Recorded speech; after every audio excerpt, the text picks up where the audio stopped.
오랜만에 말하는 영상 찍는 것 같은데 다음에 기획해둔 영상이 영어 잘하는 팁이었거든요. 무슨 일이 생겼냐면 제가 여러분 코로나에 걸렸습니다. 저는 솔직히 이거 걸리기 전까지 제 주변에 걸린 사람들이 아무도 없었거든요.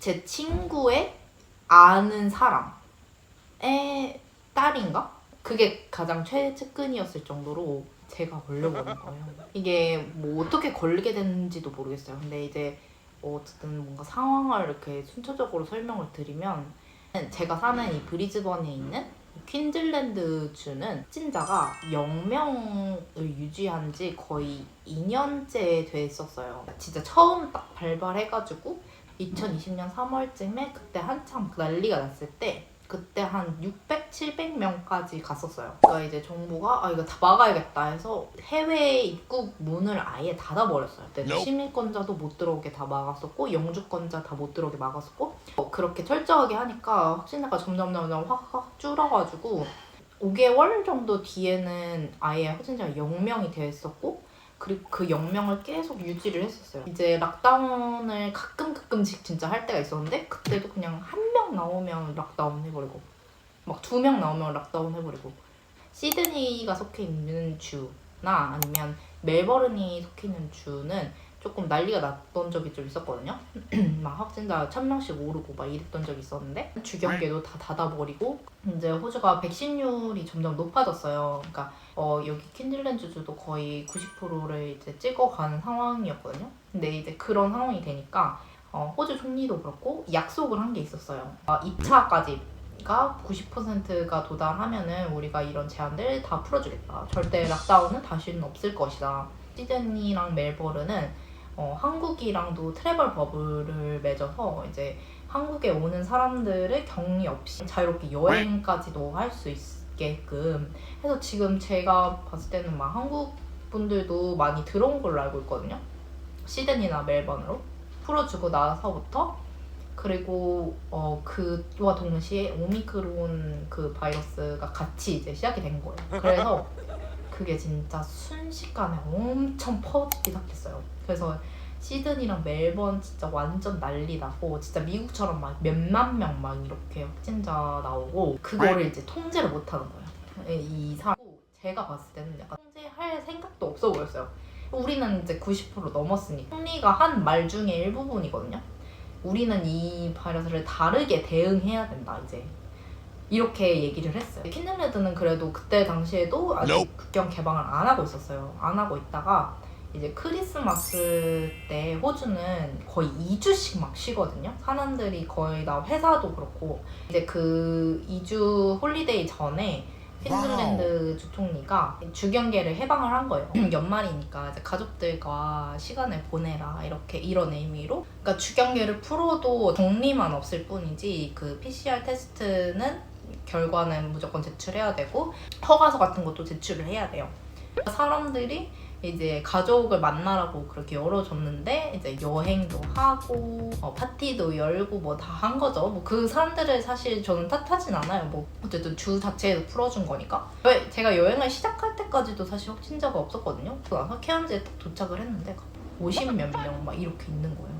투어를 그래도 이럴 줄 모르고 돈 주고 그래도 예약을 했으니까 그것 때문에 그냥 우리 안 갈래 이렇게 할 수도 없고 그래가지고 그냥 버스에 탔죠. 마스크를 꼭 끼고 재밌게 그래도 투어를 하고 그 다음 주부터 그러니까 이게 어디서 걸렸는지 저도 모르겠는 게 케언즈에서 걸렸을 수도 있고 그건 모르겠어요. 열이 갑자기 엄청 나고 사람이 엄청 피곤해져요. 몸이 너무 아픈 거예요. 막 쑤시고 아픈 거예요. 의심이 돼서 이제 다음날 검사를 받으러 갔어요. 갑자기 1000명, 2000명이 되니까 그걸 감당을 못하는 거예요.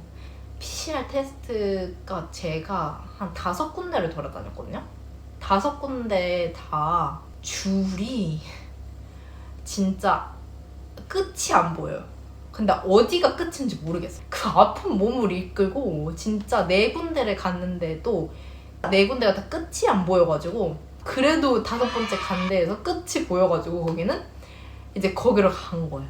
이제 저는 다행히도 이제 차가 있어가지고 드라이브 스루로 갔는데 이거를 차가 없는 분들은 자기가 지금 아파 죽겠는데 진짜 병을 더 악화시키면 악화시켰지. 근데 그것도 너무 화가 났는데 일단은 그 자가 진단 키트를 이제 도입한 것뿐만 아니라 이 테스트 결과도 우리는 인정을 해줄게 이렇게 한 거예요. 근데 그것도 사실상 필요가 없는 게 약국에도 다 막 전화해가지고 RAT 있냐고 물어보고 했는데 다 품절. 그래서 어쩔 수 없이 이제 저는 이제 PCR 테스트를 기다려서 이제 받았죠. 거의 한 7시간을 기다려서 받았어요. 진짜 너무 몸은 피곤해 죽겠고 아파 죽겠는데 차 안에서 진짜 7시간을 대기를 해서 받았어요. 한 이틀 뒤에 나왔어요, 검사 결과가. 그 기준도 다 바뀌었어요. 원래는 그 확진자가 간 장소에 있었던 사람은 무조건 테스트를 받아야 되는데 그 기준도 이제 다 바꿔서 집이나 아니면 집과 같은 공간, 그러니까 예를 들어 호텔 뭐 이런 데겠죠? 4시간 동안 그냥 같이 있었던 사람, 증상이 있는 사람들만 검사를 받을 수 있는 거예요. 그래서 증상이 없고 그거에 해당이 안 되면 돌려보내기까지 했대요. PCR 검사 테스트 하러 온 사람들을. 근데 솔직히 생각해보면 그거 범위에 벗어나는 사람들 중에 이런 사람도 있을 거 아니에요. 그냥 내가 확진자 친구랑 카페에 갔으니까 당연히 커피를 마시니까 마스크를 벗었을 거 아니에요. 마스크를 벗고 3시간 동안 대화를 나눴어요. 해당 안 되는 거죠. 그 사람 받을 필요도 없는 거죠. 근데 솔직히 생각해보면 거의 100% 감염되지 않았을까요? 그 사람은? 그게 일파만파로 당연히 퍼져나갈 수밖에 없겠죠. 그럼에도 불구하고 모주는 다시 그 락다운이나 뭐 이런 걸 할 생각은 없대요. 저는 이게 다행인지 뭔지는 모르겠어요. 그러니까 위드 코로나로 가기로 한 거죠. 다른 나라와 같이. 근데 걸려본 입장으로서 참 다시는 걸리기 싫은 바이러스라고 해야 되나? 처음으로는 엄청 열이 나고 몸살이 나왔어요. 3일째 되는 날에는 목이 엄청 아프고 계속 기침을 하고 침 삼킬 때마다 목 아프고 한 4일째 되는 날에는 좀 괜찮아졌어요. 많이 열도 없어지고 몸살 기운도 거의 다 없어지고 목도 아픈 것도 거의 다 사라졌는데 왼쪽 가슴이 누가 이렇게 움켜쥐는 것처럼 쪼이듯이 아픈 게 정말 간헐적으로 찾아오더라고요. 몇 시간에 한 번씩. 그래가지고 그것 때문에 또 너무 걱정돼가지고 이거 다음 날이 됐는데 이게 사라지진 않았는데 좀 줄어들어요. 통이 오는 그 간격? 그게 줄어든 거예요. 이제 이게 저는 나아가는 건가 보다 이렇게 생각을 하고 그 다음 날이 됐는데 여기 어깨랑 그 등 근육이 아픈 거예요, 갑자기. 약간 얼얼한 통증으로 바뀐 거예요. 통증의 약간 뭔가 형태가 바뀐 거죠. 이게 나아가는 건지 아니면 더 안 좋아지는 건지 애매한 거예요. 증상은 일단 다 없어졌어요. 정부에서 확진자들한테 이렇게 정보 그 문자를 다 보내준다고 했잖아요. 그 문자에 그 간호사들이 항상 상주에 있는 그런 번호도 있어요. 그래서 그냥 뭐 엄청 아프지 않더라도 너가 이런 증상에 대해서 뭐 궁금한 상황이 있거나 뭐 조언이 필요할 때 전화를 해라 라고 해서 이렇게 번호가 적혀져 있거든요. 거기다가 이제 전화를 했어요. 전화를 해서 제 상황을 다 설명을 했어요. 그러면은 그 통증의 형태가 어떤 형태인지 설명을 해봐 하면서 첫 번째 전기가 찌릿찌릿한 그런 형태야? 아니면은 두 번째 가슴이 답답하고 그런 형태야? 뭐 세 번째 무슨 형태야? 세 번째는 기억이 안 나는데 그렇게 3가지 옵션을 줬어요 저한테. 얼얼하다를 뭐라고 해야 될까 하다가 그냥 전기가 찌릿찌릿하다는 게 제일 가까운 것 같아서 그런 통증 같은데?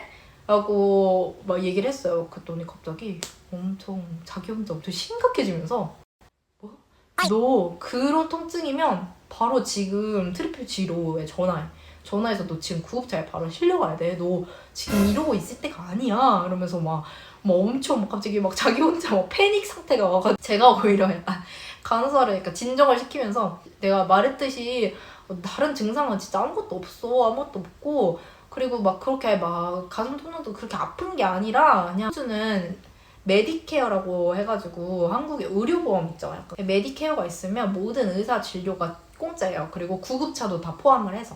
그러니까 저 같은 경우는 메디케어가 없거든요.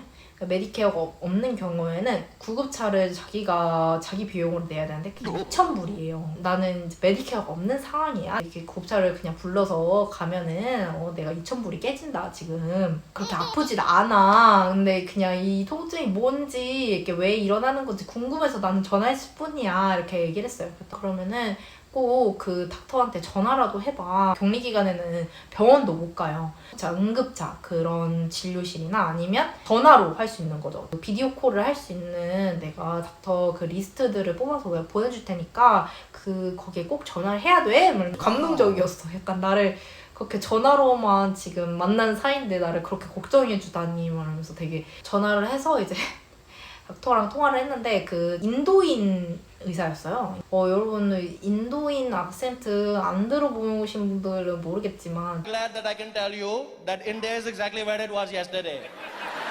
진짜 알아듣기 힘들거든요.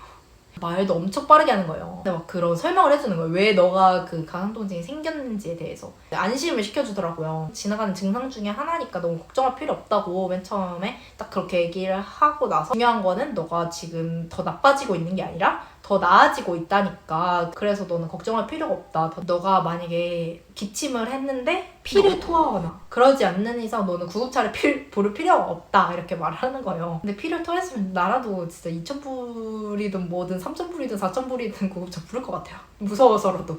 그래서 제가 그래도 이 뭔가 가슴 통증에 도움될 만한 뭐 약 처방을 너가 해줄 수는 없는 거야? 내가 물어봤어요. 그랬더니 항생제가 너의 몸에 좋은 게 아니다 막 이렇게 설명을 막 해주더라고요. 근데 의사가 내려준 처방은 일을 열심히 하고 이 통증에 대해선 잊어버려라. 이게 처방이었던 거죠. 근데 다행인 거는 이제 통증이 그 다음날부터도 점점 더 사라지기 시작해서 이제 지금은 거의 없고요.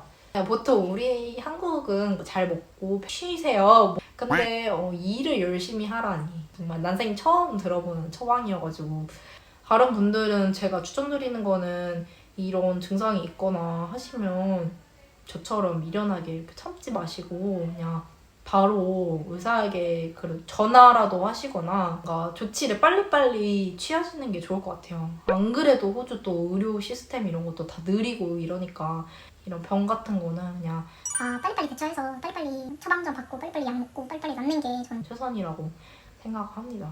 그래서 제가 호주에서 코로나 걸린 썰을 한번 풀어봤고요. 진짜 타국에서는 아플 게 못돼요. 그 비디오로 닥터랑 영상통화도 했다 그랬잖아요. 그 영상통화도 40불 받았고 이제 전화로 그냥 5분 통화해주고 너 괜찮아 너 일 열심히 해 이런 대가로 40불을 받는다니. 물론 그 의사가 되기까지 정말 많은 노력을 했겠지만 아무튼 그래서 여러분 호주에 만약에 계신다거나 아니면 다른 나라에 계시다면 제발 아프지 마시고 건강하시고 안녕.